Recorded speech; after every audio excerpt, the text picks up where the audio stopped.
Il y a plusieurs autres raisons qui pourraient expliquer le désintéressement des jeunes aux carrières liées à ces domaines. Toutefois, une notion clé devrait orienter les stratégies futures de notre développement, produits à valeur ajoutée. Nous avons rencontré des spécialistes et alors que pour certains, l'utilisation du bois représente des avantages marquants, pour d'autres, d'importants problèmes freinent le développement de leurs entreprises. Le bois se distingue de plusieurs manières par rapport à des matériaux comme le béton et l'acier. Étant donné qu'on est dans le domaine de la structure, c'est à masse égale le matériau le plus résistant actuellement qui existe. Une poutre de 3 mètres de portée qui va supporter une force de 200 kN, donc on parlerait d'à peu près une masse de 20 tonnes sur cette poutre. Si je voulais la faire en épinette noire, notre essence régionale et provinciale, par excellence dans le domaine de la structure, le poids de cette poutre-là serait d'à peu près 60 kg. Si je voulais la faire en acier, elle serait à peu près de 80 kg. Puis si je voulais la faire en béton, on parle de pratiquement 300 kg. Donc c'est un matériau qui est extrêmement résistant et léger dans son utilisation. Il existe plusieurs techniques pour produire des poutres de bois. L'une d'elles, le lamelé collé, est sans doute la plus répandue. Elle permet des portées exceptionnelles, 105 mètres pour le Palais des Expositions d'Avignon et jusqu'à 130 mètres pour le Stade de Poitiers en France. La raison pour laquelle aussi les architectes l'apprécient beaucoup, c'est que la possibilité de faire toutes sortes de formes. Les arches lamelées collées sont les plus couramment connues au Québec à travers notamment les stades de soccer, comme le stade de soccer à Laval, à Chauveau ou le Nouveau PEPS à l'Université Laval. En font un matériau donc, qui offre au niveau esthétique et architectural des possibilités, je dirais, pratiquement sans limite pour quelqu'un qui serait audacieux au niveau de son innovation. Monsieur Christian Côté, architecte bien connu de la région, s'intéresse à ce matériau depuis fort longtemps. Jusqu'ici, il a réalisé plusieurs projets dont le plus important est celui de la salle de spectacle du camp musical de Métabetchouan. Dans le projet, par exemple, du camp musical de Métabetchouan, je n'ai pas eu de problème à vendre à mes clients l'utilisation du bois. Et puis j'avais aussi des parallèles de faire en acier, mais l'acier, comme on voulait avoir du bois à l'intérieur, tenir le bois par de l'acier, c'est un peu un pléonasme. Alors, quand l'enveloppe peut être à la fois le revêtement et la structure, il y a un gain inévitablement. Il y a également d'autres avantages à utiliser le bois. Citons l'exemple de ce bâtiment de 20 logements à Desbiens. Il s'agit de la première résidence pour personnes âgées construite en panneaux lamelés croisés, une première en Amérique du Nord. Cette technique, inspirée de l'Europe, a été développée ici par Chantier Chibougamau. Le bâtiment de Desbiens, j'avais fait une esquisse auparavant en standard, là, en bois, mais avec des trosses, des solives ajourés. Et puis j'avais une hauteur de bâtiment de 36 pieds. Avec le CLT, ça m'a permis d'aller à 30 pieds. Alors vous réalisez tout de suite que le 6 pieds de différence fait 6 sur 36. Je pense qu'en proportion, ça donne 16 %. J'ai 16 % de moins de volume pour tout le bâtiment. Ce sont des nouveaux matériaux qui sont fascinants parce qu'ils nous font découvrir des possibilités étonnantes. Il y a même un architecte qui est en train de prévoir un bâtiment de 30 étages. C'est un gratte-ciel, là, tout en bois, avec aucun acier dedans. Effectivement, en plus de ce projet qui est présentement en cours à Vancouver, un autre édifice de la même envergure est sur la table à dessin des Autrichiens. Pour l'instant, le bâtiment le plus élevé au monde à structure de bois est situé en Angleterre et compte 9 étages.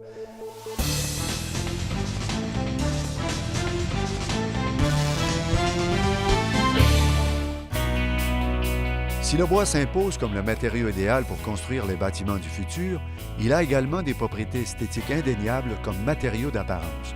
Nous avons rencontré 3 entrepreneurs de la région qui, malgré leur réussite, rencontrent des difficultés multiples.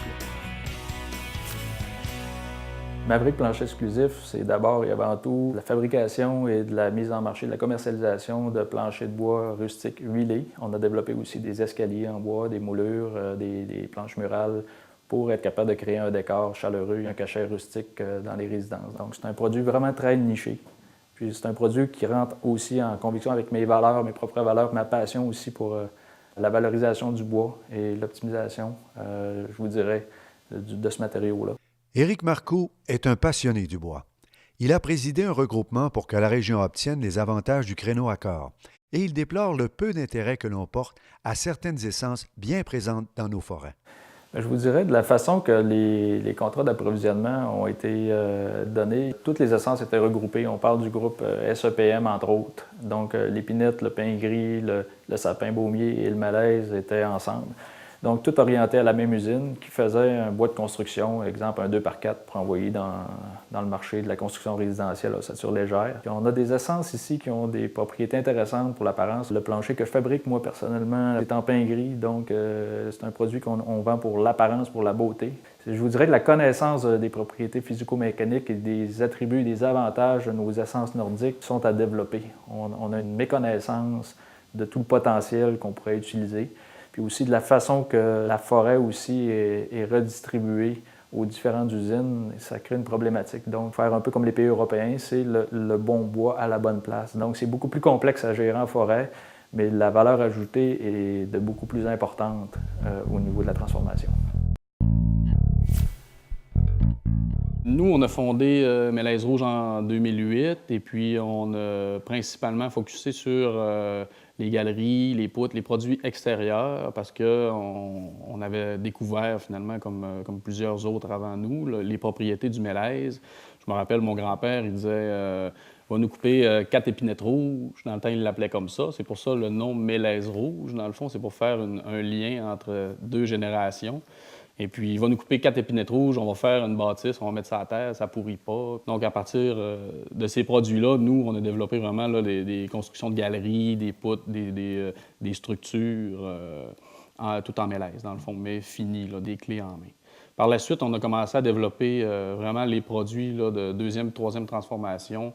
Là, on a rentré plus de machinerie, là, les moulurières, puis tout ça, pour faire des motifs. On fait des OG, on fait des cadrages, des plaintes de bas de mur, puis ensuite de ça, on a développé les planchers, puis les revêtements extérieurs. Malgré la renommée croissante de son entreprise, il est presque impossible d'acheter ses produits dans les commerces d'ici. Je crois que le problème pour la mise en marché, si on prend celui des quincailleries, ils se fournissent avec des fournisseurs uniques. Le client ne peut pas avoir accès à nos produits parce qu'on ne peut pas rentrer là, directement dans les quincailleries. En fait, il manque un bureau de vente. Je crois qu'en Suède ou en Norvège, il y a quelque chose comme ça. Je pense que c'est comme pour les producteurs de bois. Un bureau qui s'occupe de la vente et de la commercialisation du bois pour tous les transformateurs.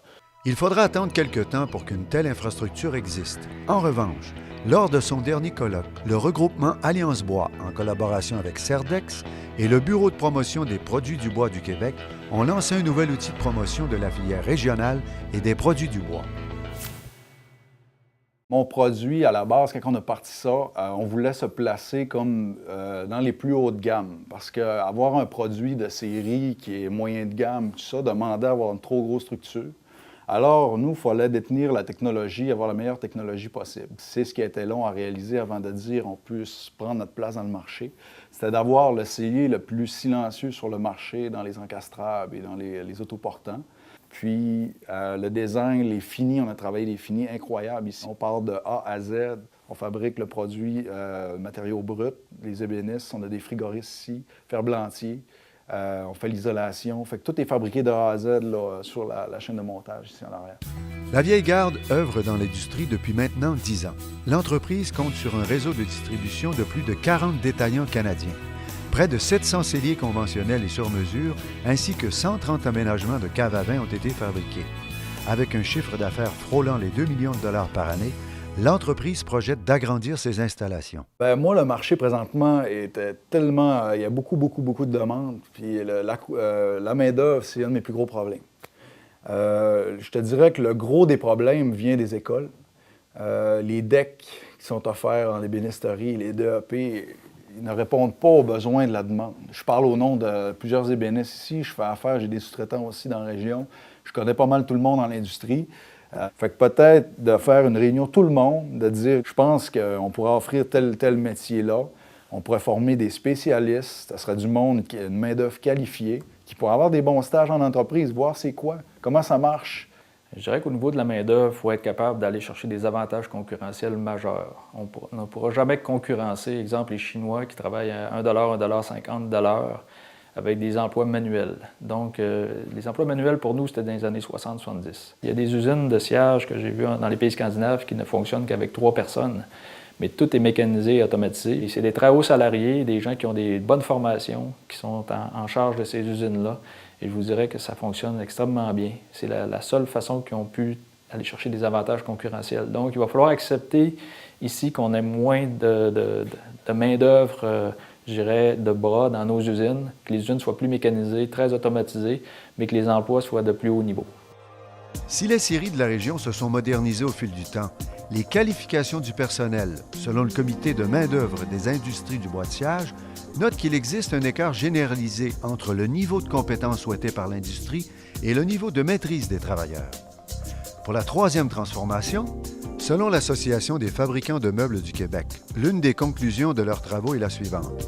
On assiste à un déplacement des besoins de la main-d'œuvre moins qualifiée vers une main-d'œuvre à caractère technologique pour l'automatisation des lignes de production. Plus loin dans le document, on peut lire que les entreprises devront adopter une culture de l'innovation, du design et du marketing, ainsi que de la valorisation du produit. Ces vocables font appel à une discipline professionnelle méconnue dans la région, le design industriel. Vous aurez sûrement remarqué que pour transformer le bois en un produit à valeur ajoutée, nous éprouvons d'importants retards par rapport aux pratiques européennes. Dans les faits, notre filière bois ne s'est pas encore positionnée dans la sphère de l'économie du savoir. Il faut absolument réussir à créer un AP60 pour la forêt. L'AP60, ça veut dire à ce moment-là faire comme on a fait dans la région. Il y a une vingtaine d'années, on a établi le CQRDA, le Centre québécois de recherche et développement de l'aluminium. On sait qu'après 20 ans, une soixantaine d'entreprises qui sont nées depuis ce temps-là et qui produisent autour de 2500 emplois, nouveaux emplois. On ne croyait pas possible d'avoir des entreprises qui exporteraient des produits à valeur ajoutée à travers le monde. M. Tremblay n'est pas le seul à souhaiter une prise en charge de notre développement. Spécialistes, journalistes et intervenants du milieu estiment également qu'il faut réfléchir ensemble pour assurer notre devenir collectif.